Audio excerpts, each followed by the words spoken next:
Con su permiso, señor presidente. Amigas y amigos senadores, Adelante. pueblo de México, claro que estamos totalmente de acuerdo en proteger el maíz nativo.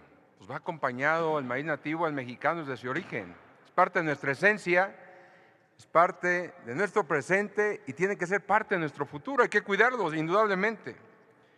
Nosotros proponemos, y ya lo pusimos en la moción, de que se incluya en el texto constitucional de manera explícita que también esté el maíz criollo, el maíz híbrido, que este es fundamental y es el que siembra la mayoría, sobre todo, de los medianos productores y que dan esa gran cantidad de aportación al mercado nacional.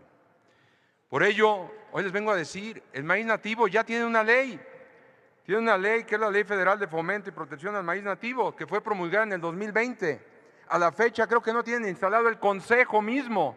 Y esta ley establece que este Consejo estará acompañando las decisiones más importantes en materia de producción alimentaria, sobre todo de maíz, a la Presidenta de la República. No la tienen instalada todavía. Una ley que no funciona. Amigas y amigos, nos venimos a hablar del maíz híbrido. El maíz híbrido, que es una hibridación natural, no tiene manipulación genética.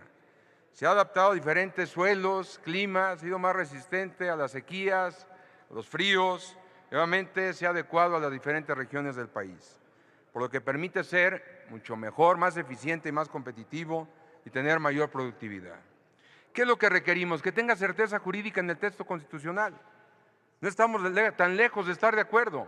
¿Qué significa ello? Me dicen el día de ayer, ya está en la exposición de motivos. Sí, efectivamente, en la página 34, en el párrafo 3, se habla del maíz híbrido, pero así de pasadita. Pero sí, señoras y señores, la exposición de motivos no es ley y queda el texto ambiguo a la hora de su aplicación y no queremos que quede ambiguo. Yo vengo a hablar aquí de defender el maíz híbrido y criollo. Yo no vengo a defender al maíz transgénico, vengo a hablar a favor del maíz híbrido. ¿Por qué? Porque hace más competitivo al campo mexicano. El maíz mexicano mejorado por la hibridación tiene mayor competitividad. Los rendimientos por hectárea son cada día mayores, de 8, 10, 12, 14, hasta 18 hectáreas, dependiendo del uso de suelo y el manejo del mismo. Bien lo decía la compañera Melis, el consumo nacional, 47 millones de toneladas de maíz al año, 55% producción nacional y ese caso concreto del maíz blanco en el cual somos ligeramente excedentarios.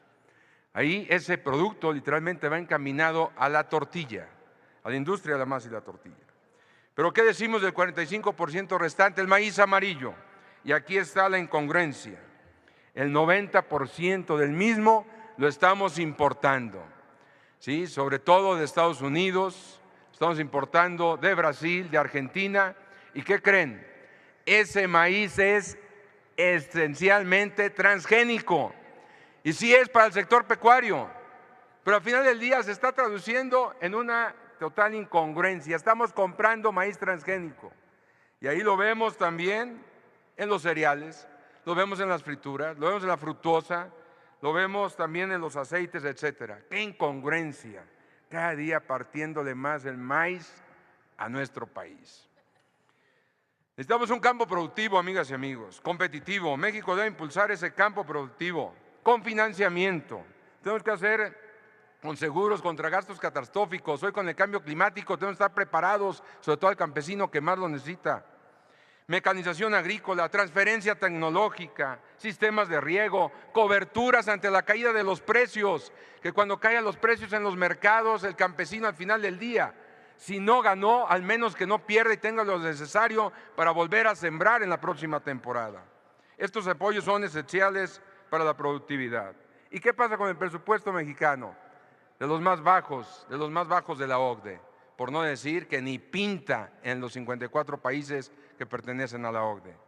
Son 851 mil millones de dólares de apoyo a la agricultura en estos países, 2.5 veces más con respecto a hace 20 años. ¿Quién cree que fue el que destinó más recursos para ello? Fue indudablemente China, el 36%, la India el 15%, Estados Unidos el 14%, la Unión Europea el 13% y México ni aparece en el mapa.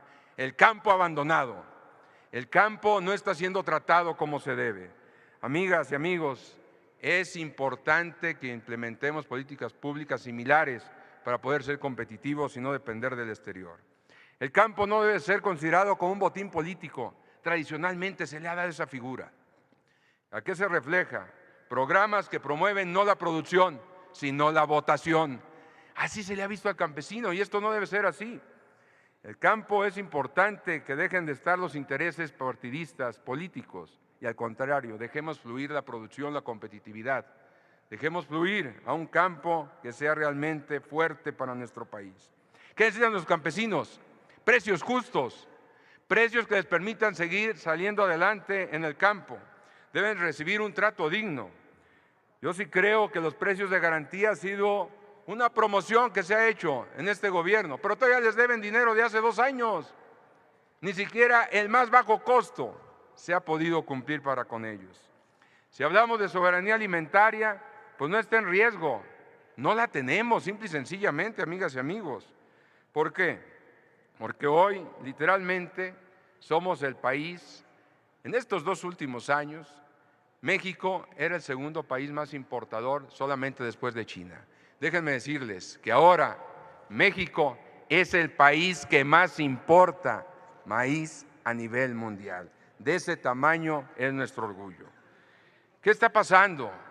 Ya lo decían, se está dejando de cultivar. El año pasado el 11% de hectáreas cultivables se dejaron de hacer. ¿Por qué? Porque no es rentable. ¿Por qué? Porque efectivamente cuando tenemos menos cultivo, menos producción, tenemos más importación y más transgénicos en el país. De ese tamaño es la realidad de nuestro país. ¿Cuál es el reto del campo mexicano? Pues hay que enfrentar estos desafíos. Si necesitan apoyo adecuado, precios justos, insisto, y sobre todo apoyar a la gente del campo en estos temas de inseguridad, que ahora hasta en los fletes les sale más caro para poder mover sus productos. Amigas y amigos, tenemos que hacer atractivo al campo. ¿Y esto para qué? Para que las futuras generaciones sigan cultivando el mismo. El campo se está haciendo viejo. Hoy hablamos de que en Europa, lamentablemente, sí, el promedio de edad de la gente que está en el campo es de 65 a 70 años, pero no andamos lejos nosotros. Aquí es de 55 a 60 años. Se está haciendo el campo viejo. ¿Por qué? Porque no tenemos un campo atractivo, rentable. ¿Y esto qué implica, amigas y amigos? El campo no es un tema de progresistas ni de neoliberales, no es un tema ideológico. El campo hoy lo que necesita es competitividad y producción.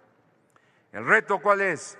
Producir más en menos extensión de tierra, con menos consumo de agua, mayor tecnología y ser competitivos en el precio. Ahí está el reto que nos está lanzando el campo a nivel nacional. Claro que es un orgullo ser del campo y lo digo porque yo soy del campo, vivo del campo, agricultor y ganadero, y no es fácil el tema del campo. Se los digo porque lo vivo. Amigas y amigos, no seamos malagradecidos con la gente del campo. ¿De dónde llega el alimento a nuestras mesas? De las manos de hombres y mujeres que trabajan y labran en el campo. Volteemos a ver al campo, no con discursos, no con retórica. El campo se construye fuerte con acciones concretas que las vean de manera tangible nuestros campesinos. Apoyemos de a de veras al campo. La gente está cansada, amigas y amigos. Hablamos de soberanía alimentaria, hoy hablamos de soberanía energética. ¿Qué es la soberanía? Es cuando un país produce lo que sus habitantes consumen. Déjenme decirles que lamentablemente hoy ni tenemos soberanía energética ni tenemos soberanía alimentaria.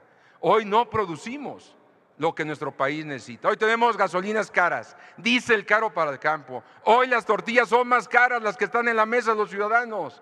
En el 2018 te costaban 12, 13 pesos, hoy estamos hablando que te cuestan arriba de 23 hasta 25 pesos. Eso no es soberanía, amigas y amigos. Por eso hoy les digo a ustedes y hago votos porque esta soberanía de veras sea una realidad. Amigas y amigos, créanme que se los digo con el corazón de la mano, como un campesino más, decirles que hay que apoyar de manera sincera, directa al cambio. Hay que hacerlo. Ustedes dicen, sin maíz no hay país. Yo también les digo, el campo ya no aguanta más esta situación. Estamos viviendo tiempos difíciles, los datos son duros. La realidad es implacable.